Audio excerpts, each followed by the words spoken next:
Saludos amables televidentes, bienvenidos a su programa Orientaciones Diversas. En esta oportunidad tenemos un conversatorio sobre el caso Operación 13, es decir, el caso de la Lotería Nacional, y queremos llevarles algunas orientaciones sobre la decisión que tomó el Tribunal Colegiado del Distrito Nacional con relación a ese caso. Saludo Yaribel. Muy buenas noches, magistrado. Saludo Bernardo Hinoa y saludo Félix Vargas. Saludo, licenciado y magistrado a la vez. Sí, como los generales, no se pierde el rango. Buenas noches, buenas noches. Ustedes saben que el Tribunal Colegiado del Distrito Nacional, que conoció el caso de Operación 13, descargó de responsabilidad penal al exdirector de la Lotería Nacional. Sin embargo, de los 10 imputados, 8 fueron condenados. Entonces, queremos llevarle algunas orientaciones a los amables televidentes de por qué esa decisión del Tribunal Colegiado del Distrito Nacional. Excelente, excelente. Yo sé que hay muchas personas allá afuera que, al igual que yo, que no tenemos mucho conocimiento sobre el caso, nos preguntamos, ¿verdad?, acerca de esta decisión que tuvieron con el imputado principal. Entonces, hay muchas personas comunes y corrientes que no tienen conocimiento que se necesita para dominar quizás este tema y no cree en lo que es la justicia, y más cuando se trata de este caso con la lotería, que todo el mundo cree que hay un robo por todos los lados. Entonces, queremos saber, esa decisión del segundo tribunal colegiado del Distrito Nacional, que descargó de la responsabilidad al ex administrador de la Lotería Nacional, ¿verdad?, siendo el principal imputado, ¿por qué se dio este caso? ¿Por qué se tomó esa decisión de descargarlo?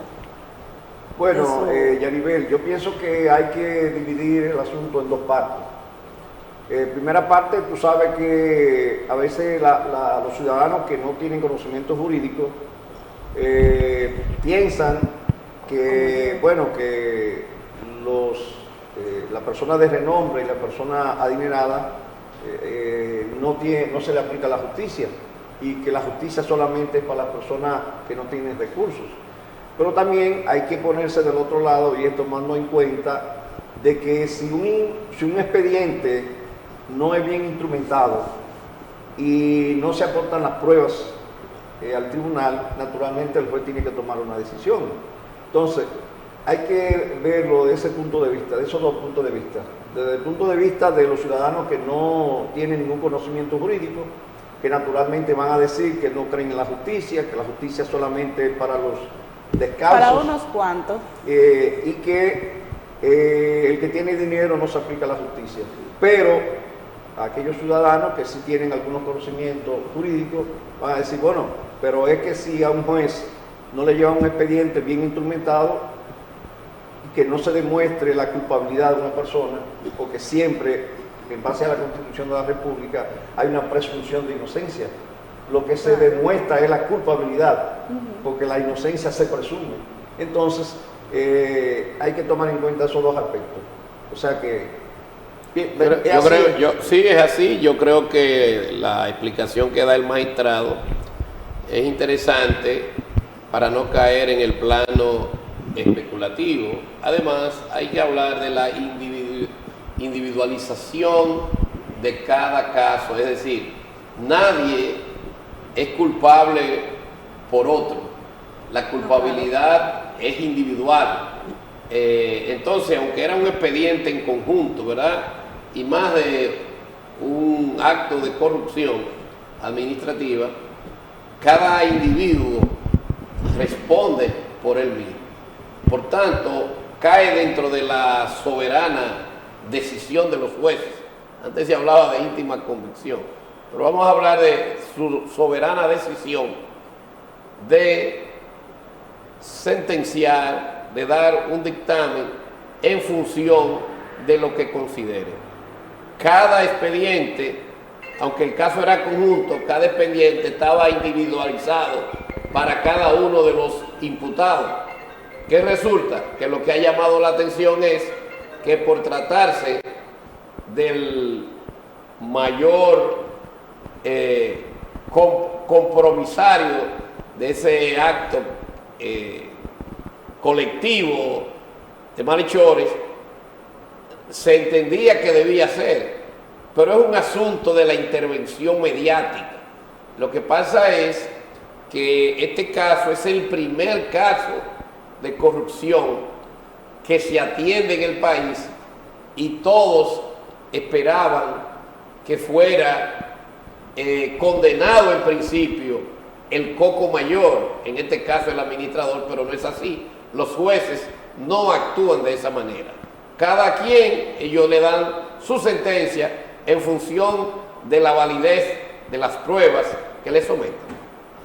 Excelente. Sí, pero tal como lo señalaba el magistrado Mirabal, y es que si un expediente no es bien instrumentado, vamos a tener la problemática que el juez, con lo que tenga, va a dictaminar. ¿Qué significa eso? Que si el Ministerio Público no preparó bien esa acusación, no la basamentó en pruebas contundentes en el expediente, pues el juez no tiene otra cosa que pues dictaminar con lo que tiene. Es tanto así que cuando le llegan esos expedientes a los jueces no conocen ese expediente. Lo conocen en el momento en el que se inicia el juicio. Entonces, dependiendo de lo que contenga, eso es lo que se va a conocer. Y sabemos de las deficiencias del personal administrativo, sabemos de las deficiencias en el Ministerio Público y en general en todo. Estamos pasando por crisis de material humano increíble, por la poca capacitación, el poco estudio, entre muchísimas cosas más. Pero en el fondo, le puedo decir a la ciudadanía y mis compañeros aquí que hubo confesiones. Yo no veo que haya sido un dictamen mal, porque si el ex administrador no había pruebas contundentes en su contra, pues si no las había que descargarlo. Claro. Pura y simplemente. Entonces, ya lo hablaremos un poquito más adelante sobre nuestros pareceres con respecto al fallo. Pero en definitiva, es como dice el magistrado y como dice Bernardo, que las deficiencias pues conllevan a veces a que se den fallos así de esa manera. Ahora, nosotros no debemos convertirnos en jueces de los jueces, porque existe un ministerio público, porque confundimos a veces el Poder Judicial, pero hay una parte que es el Ministerio Público y otros que vienen elegidos por el Consejo Nacional de la Magistratura, que son los jueces. ¿Qué pasa en este caso? Lo que pasa es que como ha habido jueces venales que se han, de alguna manera, sobre todo en casos no solamente de anticorrupción, sino de narcotráfico, resulta ser que ya hay una actitud del pueblo morbosa, en el sentido de que se vendió al juez, y eso es lo que hay que ver, pero no es esta sentencia no es de última instancia. Por tanto, ahí está la apelación y ya veremos qué pasa. Muy bien, entonces constantemente se cuestiona a la justicia. Entonces, ¿por qué viene ese cuestionamiento de la sociedad hacia la justicia? ¿Qué tiene que ver eso con la justicia penal en ese caso? Bueno, ese descontento. Sí, hay que diferenciar lo que es la justicia civil de la justicia penal. Ustedes saben que la justicia civil no tiene ministerio público, exceptuando algunas excepciones, como es el caso de la jurisdicción inmobiliaria, que tiene el Ministerio Público Inmobiliario, y la jurisdicción laboral, que tiene un Ministerio Público Laboral. Es decir, hay algunas excepciones, no necesariamente esas dos únicas, podrían haber más. Pero en materia civil, estrictamente civil, no existe ministerio público. Es decir, solamente interviene un solo poder, que es el poder judicial, que son los jueces. Ahora, en la materia penal, fundamentalmente la materia criminal, intervienen dos poderes, que son el poder judicial, por un lado los jueces, y por otro lado el poder ejecutivo, que es el Ministerio Público. ¿Y por qué digo dos poderes? Bueno, porque quien nombra al Procurador General de la República, que es la máxima autoridad del Ministerio Público, es el Presidente de la República, conformidad con la Constitución. Por lo tanto, si es el presidente, que es quien preside el Poder Ejecutivo, quien nombra al Procurador General de la República, entonces interviene el Poder Ejecutivo. Mientras que en la justicia civil, solamente intervienen los jueces, no hay ministerio público, exceptuando los casos que yo mencioné. Entonces yo pienso que esa es la razón por la cual viene ese cuestionamiento a la justicia, fundamentalmente a la justicia penal y no a la justicia civil. Sí, correctamente, como acaba de señalar el magistrado. Sin embargo, hay que ver un asunto, y es que se está convirtiendo en tendencia, y eso es lo que más llama la atención, de que los jueces, a veces influenciados por asuntos exógenos, es decir, elementos que nada tienen que ver con el ejercicio correcto de la profesión, como es la política. Muchas veces podemos señalar, y eso está claro, eso nadie lo puede. Hoy se dice, bueno, hay un ministerio público que es bajo la nueva égida de combatir la corrupción, pero venimos arrastrando una serie de jueces que pertenecieron a un anterior gobierno, porque aquí no hay una continuidad del Estado, y entonces la influencia de los gobiernos coyunturales lleva a que jueces comprometidos o que le deben el favor de haber surgido de un Consejo Nacional, de una magistratura que no es la que es actual, sino la pasada, también pudieran ser débiles. Por eso la sociedad, con justa razón, se inquieta, y más en los casos de corrupción, que ahora es cuando se está, mire, ese es el primer caso que se emite sentencia, porque aquí nunca había surgido una sentencia en caso de corrupción. Pero también, ¿qué está pasando con esos jueces que han mostrado una tendencia de debilidad ante los casos de corrupción? Porque ellos quieren sobreprobar. Hay otros casos más simples que con simple prueba ellos aplican el derecho. Pero en los casos de corrupción, como les digo, hay elementos exógenos de política o de cualquier otra intervención pecuniaria que atenta contra la integridad de esos jueces, que muchas veces, en vez de obedecer a una sana justicia, se identifican con factores.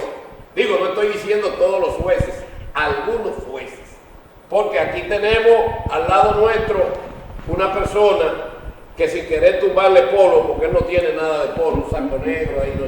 Esa persona ejerció con dignidad la toga del juez, y nadie puede señalarle al magistrado Mirabal que nada pecuniario ni ninguna influencia política torció la vara de la justicia. Y yo no estoy aquí haciendo propaganda al magistrado, pero hay que tener muy en cuenta, porque ahí es donde surge la inquietud de la sociedad, con jueces que se inclinan por asuntos que nada, subjetivos, que nada tienen que ver con una sana aplicación de justicia, atendiendo a criterios políticos muchas veces, o a criterios pecuniarios, sobre todo en lo que tiene que ver con corrupción, que como hay mucho dinero envuelto, ¿quién sabe? Bueno, vamos a hacer una pequeña pausa con el permiso de los amables televidentes y de inmediato regresamos.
crees? Jamoneta, jamón, salami. Mamá, pues se acabó el salami. Ay, sí, trompo, no he querido ni pararme de la cama. No se apure que eso lo resuelvo yo.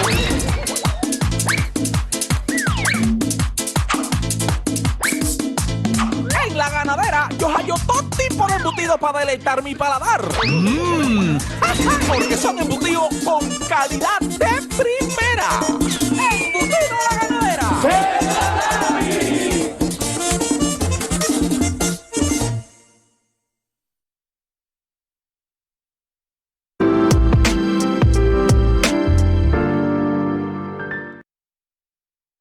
Bueno, regresamos con ustedes con este tema tan interesante sobre el caso de Operación 13, la Lotería Nacional, donde hubo una estafa al Estado Dominicano y algunas bancas, es decir, a instituciones privadas. Es decir, que aquí hay una combinación de estafa al Estado y estafa a instituciones privadas. Y es un caso sumamente importante, incluso algunos abogados de los imputados alegaban que el Estado no buscaba nada ahí, porque realmente no se afectó al Estado, pero sí se ha afectado al Estado, porque estamos hablando de la Lotería Nacional, que es una institución del Estado. Bien, entonces nosotros escuchamos mencionar siempre sobre la insuficiencia de pruebas. Entonces, si pueden explicarnos, licenciado y magistrado, por qué para 8 de los implicados sí habían pruebas suficientes y por qué para el ex administrador no había pruebas. Mira, esa pregunta es sumamente importante. Lo más importante en todo proceso, no importa que sea civil, penal, la naturaleza que sea, la parte probatoria es la parte más importante. A los tribunales se va fundamentalmente a probar. Entonces, hay que distinguir entre lo que es falta de prueba e insuficiencia de pruebas. En este caso de la Lotería Nacional no se ha hablado de falta de pruebas, porque cuando hablamos de falta de prueba es que no había ninguna prueba. Ahora, cuando se habla de insuficiencia de prueba, significa, Yaribel, que sí había prueba, que lo que no había era prueba suficiente, y por eso se habla de insuficiencia de pruebas. Entonces hay que tomar en cuenta esos aspectos, que una cosa es falta de prueba y otra cosa insuficiencia de pruebas. O sea que los jueces, las 3 juezas del tribunal colegiado entendieron que aunque había pruebas en contra del ex administrador, esas pruebas no eran suficientes para declararlo culpable y que por lo tanto, por la insuficiencia de esas pruebas, ellas tomaron esa decisión. Pero con relación a los demás, ellas entendían que las pruebas eran suficientes. Y uno dice, bueno, pero si se trata del mismo expediente. Bueno, pero hace un rato que Bernardo decía, bueno, es que las imputaciones son de manera individual. Es decir, cada persona tiene que responder por su hecho personal. Una persona no puede responder por el hecho de otro, porque lo prohíbe la misma Constitución. Y por lo tanto, entonces ya entendieron que para esa persona específicamente las pruebas eran insuficientes. Así es, Bernardo. No, eso está claro. Yo creo que no hay mucho que agregar. Se lo ha explicado de manera convincente.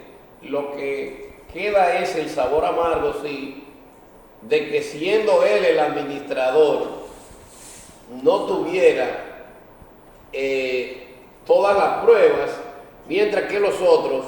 ¿Por qué? Porque entonces viene el refranero que dice que aquí la ley es como la telaraña, que atrapa a los mosquitos y la rompe en los moscones, que es un dicho por ahí. Entonces eso es lo que quiere decir, para el poco mayor hay insuficiencia y para nosotros está completa la prueba.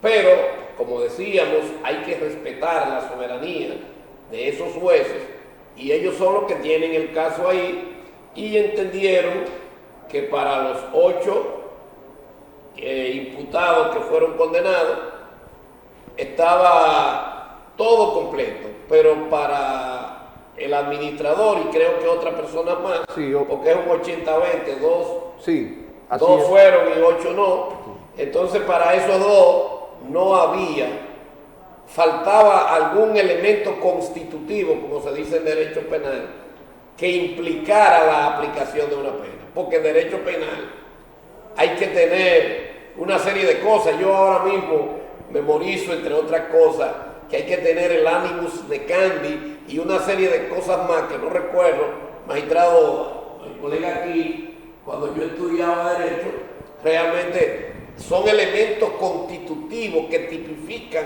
un hecho, en este caso. El elemento intencional. El elemento intencional, ¿cuál es el otro? ¿Cómo te hablar? El hecho material. El hecho material. Entonces, yo le voy a ser sincero, esos son elementos, yo estoy fuera del ejercicio penal, pero yo siempre me acuerdo, porque me gusta la palabrita, animus decandi, que suena tan muy dulce la palabra, pero los jueces entendieron que no estaban esos elementos constitutivos y que por ende es un 80-20, 8 culpables y 2 no culpables.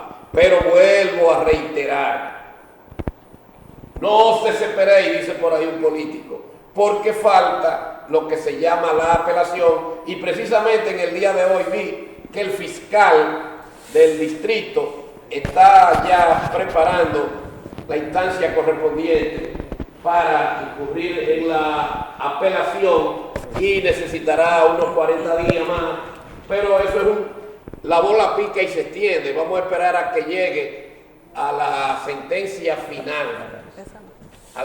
final, porque este caso fue muy llevado y traído en la prensa.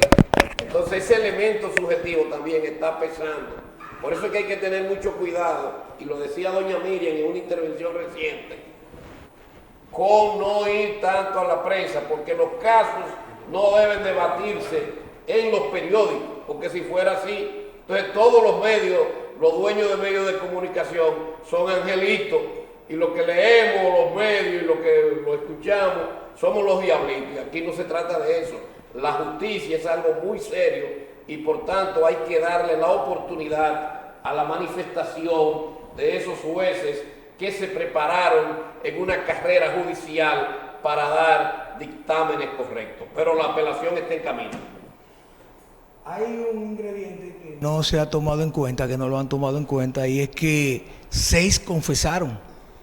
Y esa confesión implica ya entre los imputados que hay todo lo que ha acontecido en ese proceso.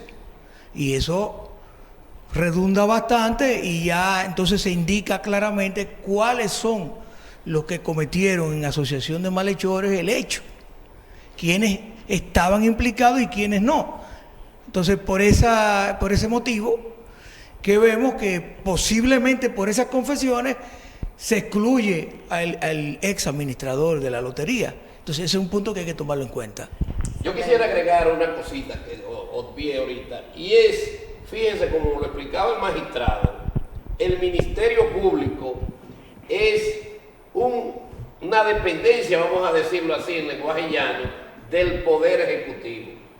El administrador de la lotería también es una dependencia del Poder Ejecutivo. O sea, que mucha gente quiere confundir que ese lo taparon porque es del gobierno.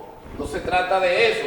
Los dos son del gobierno de turno, porque quien está insistiendo y quien va a apelar es el Ministerio Público, que representa a la sociedad y representa los intereses del Estado Dominicano. Por tanto, no es por ahí por donde andan las cosas.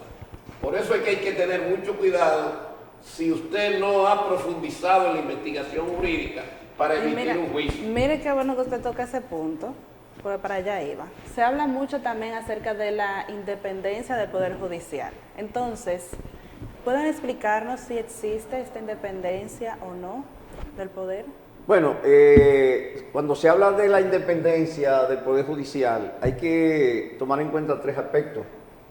Primeramente, el aspecto de la independencia funcional. ¿Qué es la independencia funcional?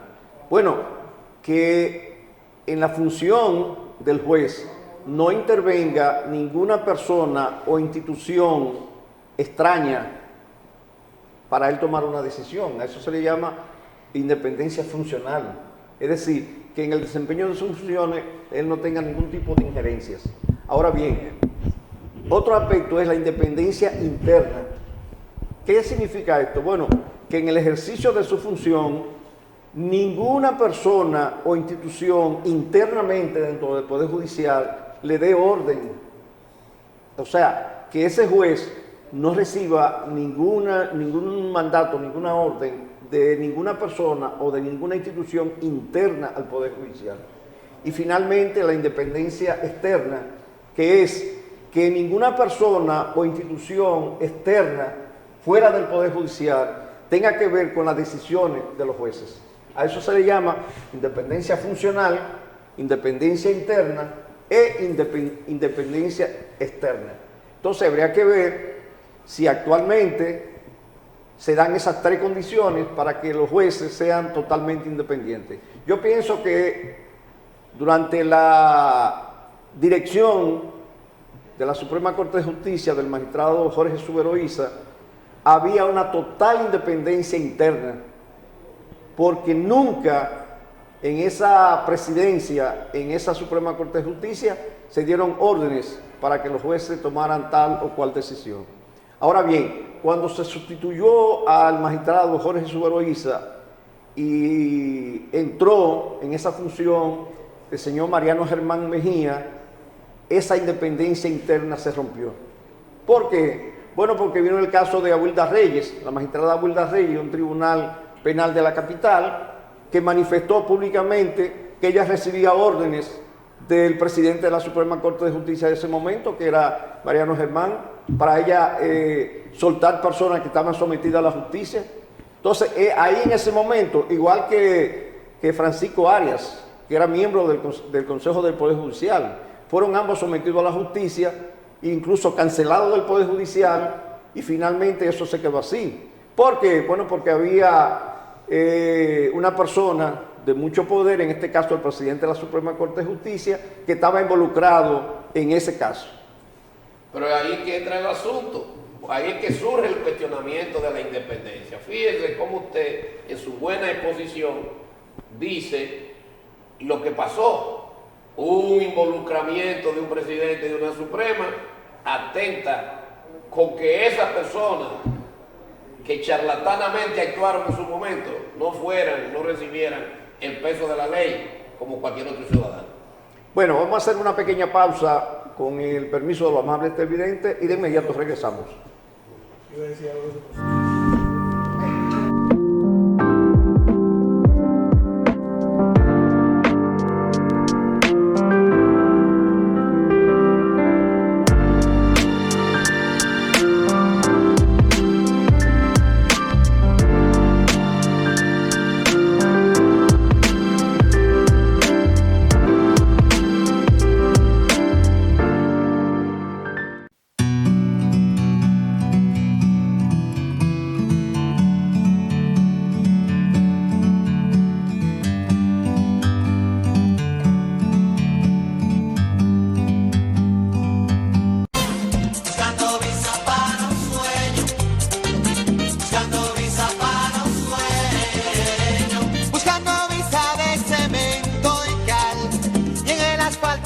Me va a encontrar buscando visa para un sueño, buscando visa para un sueño, buscando visa la razón de ser, buscando visa para no volver, buscando visa para un sueño, buscando visa para un sueño.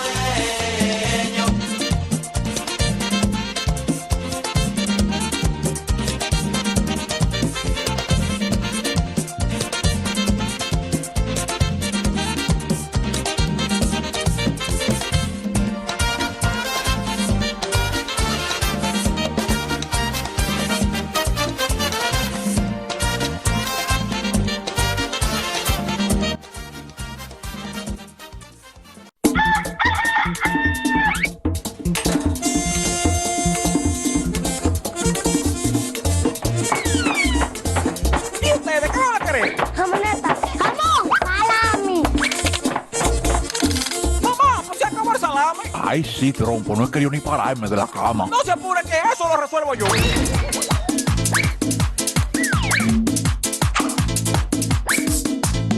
En la Ganadera, yo hallo todo tipo de embutidos para deleitar mi paladar.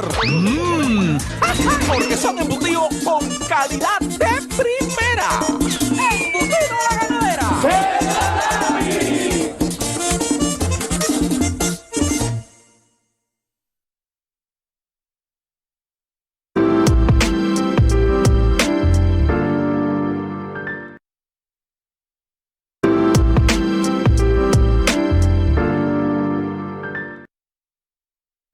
Estamos de nuevo con ustedes con este tema tan interesante sobre el caso de Operación 13 de la Lotería Nacional. Naturalmente es un tema que ha traído muchos comentarios en la prensa y naturalmente los ciudadanos dan su opinión sobre este caso y es un caso sumamente importante porque, como decía Bernardo hace un momentito, es la primera vez que se condenan a personas que están involucradas en actos de corrupción. Es decir, que vamos por buen camino en ese aspecto. Claro que sí, claro que sí. Pero ahora, ustedes saben que lo que saben de este tema y son excelentes son ustedes. Entonces yo quiero que les expliquen a los amados televidentes y a mí, ¿qué significa esta parte de medios de prueba y pruebas? No, pues yo lo explico. Mire, eso es sumamente importante y naturalmente los ciudadanos común y corrientes que no tienen conocimiento jurídico, exceptuando los abogados, saben lo que son medios de pruebas y lo que son pruebas. Bueno, por los medios de prueba no es más que la forma en que se obtienen las pruebas. O sea, la forma en que los códigos establecen cómo deben ser obtenidas las pruebas. Es decir, hay 4 formas de obtener pruebas. Primero, documentalmente, la prueba documental. Segundo, la prueba testimonial, es decir, el testimonio. La prueba pericial, es decir, mediante informes de peritos. Y finalmente, las presunciones, que hay 2 tipos de presunciones legales, que una es jure et de jure, que no admite prueba en contrario, y la otra es juri tantum, que sí admite prueba en contrario. Entonces, esos son los 4 medios de prueba. Ahora bien, ¿qué es prueba? Bueno, que si se va a someter un acto de venta, usted está demandando en unidad, el acto de venta es la prueba. Okay.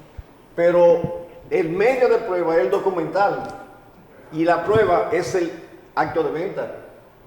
Si es un documento que se ha falsificado, naturalmente el documento físico es la prueba y el medio de prueba es documental.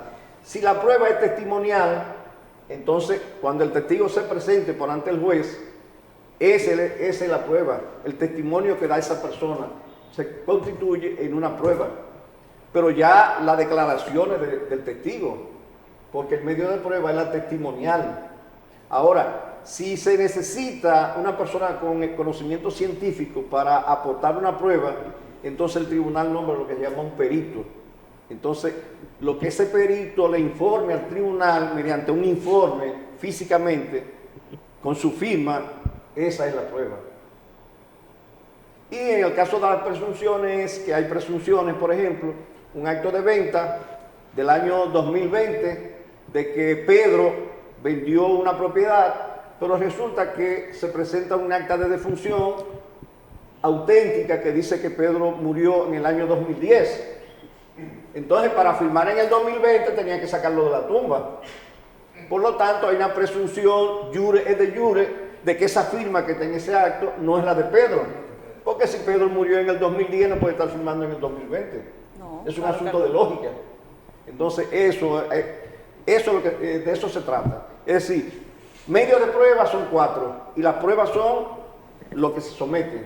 Es decir, como expliqué, si es un documento, el documento que se somete. En el caso de materia penal, fundamentalmente las pruebas son testimoniales, porque los hechos que se cometen regularmente son vistos por personas, escuchados por personas, que el testigo es aquel que ha visto u oído la comisión de un hecho delictivo.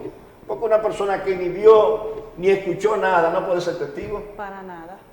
Bueno, yo creo que el magistrado ha dado una cátedra, sin embargo, para que se redondee algo, básicamente, y más en este hecho penal que es el que estamos viendo, que de ahí le surge la idea, ¿verdad, señorita Yan? Hay que enfocarse en lo que es el sujeto y en lo que es el objeto, o lo que puede ser la parte concreta o la abstracción. Por ejemplo, cuando se somete un documento, ese es, como decía el magistrado, en este caso específico que nos ocupa de Operación 13, el documento, para que quede claro con este ejemplo, el documento es el medio de prueba y la declaración que contiene el documento es la prueba. En el caso de los testigos, el testigo, que es un sujeto, es el medio de prueba, una persona en este caso, y la declaración que hace es la prueba. No, y también, Bernardo, es importante aclararle a los amables televidentes que una cosa es alegar y otra cosa es probar. Correcto. Por ejemplo, a veces usted va a un tribunal y encuentra a un abogado haciendo una exposición verbal brillante y usted dice, wow, qué tremendo abogado. Pero una cosa es alegar y otra cosa es probar. Correcto. Yo siempre mantuve el criterio durante 20 años que fui juez, que lo que vale no es la cantidad de pruebas, sino la calidad de las pruebas. Correcto. Por ejemplo, en un saneamiento inmobiliario me llevaban 5 testigos y yo escuchaba el primer testigo, y cuando yo escuchaba el primer testigo, yo le decía, elijan de esos que están ahí uno, que con este que yo escuché y con el que hoy viene ya es suficiente. No, es que lo que vale no es la cantidad de pruebas, sino la calidad de la prueba. A mí me encantan los refranes, Mirabal, porque realmente el pintar una paloma es una facilidad. Claro. Pintarle el pico y que coma, esa es la dificultad. Yo lo que quiero decir con esto es que hay gente que hacen poesía. Por una cosa es un poeta y otra cosa es un abogado defendiendo, como dice el magistrado, con calidad un asunto. Por tanto, la alegación es una poesía, mientras que la evidencia es una prueba. No, y otra cosa es, Bernardo, que a veces, por ejemplo, en el caso de prueba documental, tú puedes llevar un cerón de documentos, pero si esos documentos no tienen ninguna vinculación con el hecho, no tienen ningún valor. Un cerón de batata. Entonces, Mucha batata con llevas ni una mujer. un solo documento y que ese documento sí tenga relación con el hecho que se esté discutiendo, es más válido que 300 documentos que no tengan vinculación. Entonces, por eso yo digo que lo que vale no es la cantidad, Sino la calidad. sino la calidad de la prueba, y habría que ver qué calidad tenían las pruebas que fueron sometidos a ese caso. Y de ahí es que surge el elemento que usted hablaba de la no existencia de prueba y la insuficiencia Exactamente. de prueba. Porque si no carecía de calidad, ahí ese es un indicador de insuficiencia. Sí, pero agregando y abundando sobre los medios de prueba, que ustedes no lo han indicado, y es que el medio pericial y el que más se está usando ahora mismo es el de las cámaras de video, que son las que están determinando en la actualidad la resolución de todos los casos, de todo tipo y de toda índole. Y en el caso de la especie, Operación 13, precisamente el medio de prueba fue la cámara de video en la cual se vio ya en cámara lenta cómo la joven manipulaba el bolo en las manos.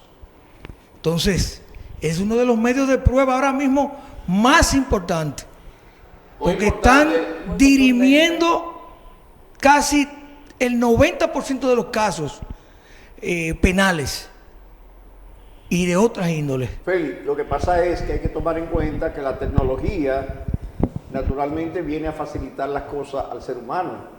Y naturalmente estos son medios tecnológicos, incluso ya la Suprema Corte de Justicia decidió que hasta los videos y los envíos por WhatsApp son pruebas, pueden hacer pruebas. Es decir, y correo electrónico. Es decir, que la tecnología hay que irla adaptando al sistema de justicia. Es decir, que eso que tú has planteado es sumamente importante, porque todos esos medios tecnológicos ayudan a la justicia. Es decir, que cuando se comete un hecho, por ejemplo un atraco, y hay una cámara que está grabando ese hecho, naturalmente cuando se lleva a un tribunal, eso es una prueba. No un medio de prueba, no, esa es una prueba. Y aunque nuestro programa no es un medio de bombos y autobombos, por eso es que hay que ver orientación diversa, porque hablamos del Código Penal, y con esa tecnología y esos nuevos elementos de medio de prueba, precisamente es que se requiere definitivamente la modificación del Código Penal, que fue un tema que tratamos la semana pasada. Bueno, vamos a hacer una pequeña pausa y de inmediato regresamos.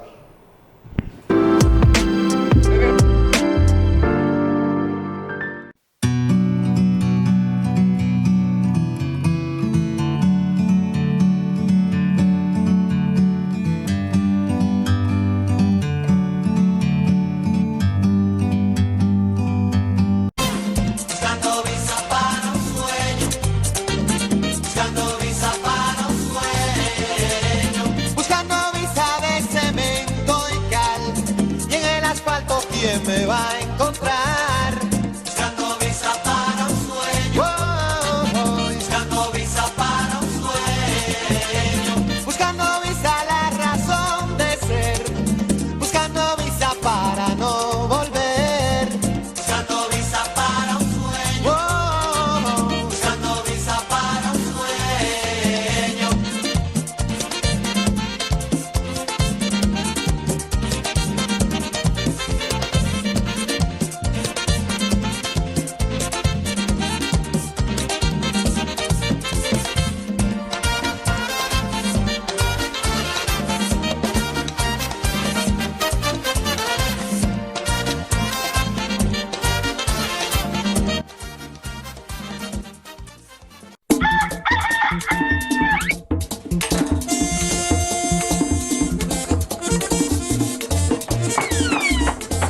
¿Y ustedes qué van a querer? Jamoneta, jamón, salami. Mamá, pues se acabó el salami. Ay, sí, trompo, no he querido ni pararme de la cama. No se apure que eso lo resuelvo yo.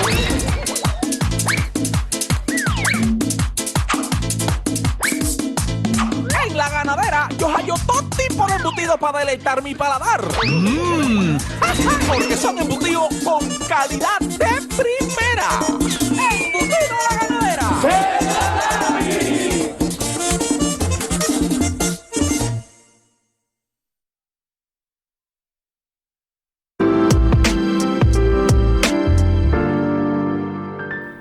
Estamos de nuevo con ustedes, amables televidentes, en este programa, su programa Orientaciones Diversas, con un tema sumamente importante, un tema de actualidad, que es el caso de Operación 13, que tiene que ver con la Lotería Nacional. El desfalco que se hizo contra el Estado Dominicano en la Lotería Nacional y con algunas instituciones privadas, es decir, llámese Banca de Lotería Nacional. Excelente. Siendo yo desconocedora de lo que es este tema, todo lo que tiene que ver con justicia, ¿cómo son valoradas estas pruebas judiciales? Mira, ahorita Bernardo hablaba de la íntima convicción del juez. Naturalmente el Código Procesal Penal derogó eso de la íntima convicción del juez. Y naturalmente tiene que ser en función de la valoración de las pruebas. ¿Cómo se valoran las pruebas? En todas las materias, pero fundamentalmente en el tema que nos ocupa, que es la materia penal, es en base a la lógica lo que te dice la lógica, en base a los conocimientos, fundamentalmente conocimiento jurídico y los conocimientos científicos que se tengan. En el caso de que el juez no tenga los conocimientos científicos suficientes para un asunto, entonces ahí viene lo que es, ya hablábamos ahorita de un medio de prueba que es el peritaje, pero fundamentalmente la valoración de las pruebas tiene que ver primero con el sentido común, con la lógica. Sí, el juez tiene que aplicar la lógica en todos los casos. Y por eso es que en las universidades dan una materia que se llama lógica jurídica, para que la persona tenga conocimiento de cómo aplicar la lógica en todos los casos. Incluso creo, Bernardo, que no solamente en las universidades, en el bachillerato dan lógica también, Sí, y muchos problemas de lógica, en álgebra y ese tipo de cosas para que... Yo me acuerdo que era una tautología la palabra, cuando me daban todas verdaderas. Si A y B son iguales entre sí, A es igual a C. Claro, eso es lógico. Eso es lógica. Si A y B son iguales y C es igual a B, es porque A es igual a C. Eso es una lógica. El famoso silogismo. Silogismo. Entonces, el juez tiene que aplicar lógica, tiene que aplicar su experiencia personal como juez. Porque no es lo mismo un juez que tenga 2 meses de nombrado a un juez que tenga 5 o 10 años como juez. O sea, porque en la medida que se va adquiriendo conociendo experiencia, más casos, en la medida en que se va haciendo más trabajo, pues el juez adquiere mucho más experiencia. En el caso, por ejemplo, puedo decirlo por el caso mío particular, no era lo mismo cuando yo tenía 10 años como juez a como cuando yo tenía 1 año. Es decir, que ya a los 10 años, ya yo, cuando un caso me llegaba a las manos, ya yo sabía qué había que hacer. Que es diferente cuando yo comencé el primer año, que naturalmente tenía que romperme la cabeza para resolver un asunto. No, cuando tenía 10 años, usted ya conocía el ciego durmiendo y el cojo sentado. Exactamente. Entonces, de esa manera que se valoran las pruebas en materia penal, en base a los conocimientos jurídicos, en base a los conocimientos científicos y en base a la lógica. Y otra cosa también, en base a la objetividad que determina que precisamente en estos casos penales los jueces sean colegiados, el tribunal sea colegiado, porque dice el refranero también, que a mí me encanta, que cada cabeza es un mundo, pero cuando hay 3 magistrados, que eso quiere decir que es el foro colegiado, si puede ser que uno no alcance a la profundidad de determinar la prueba válida, pero casi siempre o lo hacen de manera unánime o es 2 contra 1. Por eso son 3, y entonces también ahí está la parte de la objetividad, para que no se quede en una única persona el determinar la profundidad o la veracidad del hecho. Y también en base a lo que dice el Código Procesal Penal, que es la guía que indica cada paso que debe llevarse en la instrumentación de un expediente. Por ese tenor en que los códigos, las leyes, son las que determinan también los procesos, cómo deben llevarse, y las pruebas, cómo deben de aportarse. No, y esa es la diferencia, Feli, entre el Código Penal y el Código Procesal Penal. Es decir, el Código Penal tiene es la norma. Sí, la doctrina. Es la norma. Sí. Sin embargo, el Código Procesal Penal es la vía por donde esas normas se apliquen. Correcto. El reglamento. Sí. Lleva a aplicar a esas normas. No, que cuando no hay un código procesal penal, entonces tiene que haber un reglamento, porque los reglamentos sustituyen, porque establecen los procedimientos. O sea, que una cosa es proceso y otra cosa es procedimiento. El procedimiento es la vía, en la forma en que se debe resolver un proceso. Y un detalle, cuando estudiamos, que es parte también de una materia complementaria en los estudios jurídicos, el método de investigación científica, resulta ser que usted, en base a una serie de indicadores, puede llegar a la conclusión si se cumple con X cosa. Y entonces es muy usado el método de investigación científica, que es el que se plantea hasta para hacer un trabajo, una tesis, porque usted tiene que demostrar la hipótesis que usted está señalando en base a dicho método, que los jueces, tengo entendido, magistrados, que tienen que usarlo con frecuencia. Claro que sí, claro que sí. Entonces, licenciado Bernardo, lo escuché hablar sobre colegiatura. Entonces, yo quiero que nos explique un poco acerca de esto, porque en el caso de Operación 13, pues escuchamos que fue manejado por un colegio, por una colegiatura, ¿verdad? Por un tribunal colegiado. Entonces, ¿en qué consiste esta colegiatura y cuál es la diferencia de un tribunal no colegiado? Bueno, yo voy a, como yo lo dije hace un momento, pero el magistrado sabe más que yo de eso, pero No, en la cualquiera. colegiatura prácticamente hay más de una persona. En el caso, el colegio, el foro colegial, como dicen en otros países, está integrado por 3 jueces, entre otras cosas precisamente el valor de las pruebas. Y entonces, cuando no es colegiado, es unipersonal, porque solamente hay un elemento. Hasta ahí prácticamente es la diferenciación que yo puedo hacer, pero el magistrado tiene más argumentos. Sí, Bernardo, lo que pasa es que con la entrada del Código Procesal Penal se estableció que cuando se trata, bueno, primero hay que establecer cómo se clasifican los hechos punibles, que son crímenes, delitos y contravenciones. Cuando se trata de contravenciones y delitos, lo conoce un tribunal unipersonal en primer grado.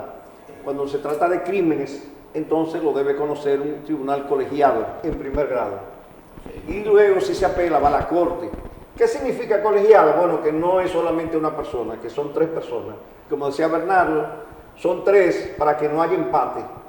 Porque si 2 están de acuerdo con una decisión, esos 2 se le imponen a la tercera persona que no estuvo de acuerdo. Y ahí viene lo que se llama el voto disidente, que es cuando uno de los jueces, de los 3, no está de acuerdo con la decisión, entonces tiene que emitir un voto disidente diciendo por qué no está de acuerdo con la decisión de su compañero. A eso se le llama tribunal colegiado. Y unipersonal cuando es una sola persona. Bueno, lamentablemente el tema es sumamente interesante. Muy interesante. Quizás se queden algunas inquietudes, pero lamentablemente hemos llegado al final de nuestro programa y del programa de todos ustedes, Orientaciones Diversas. Será entonces hasta la próxima. No, yo creo que mejor ya ahí será.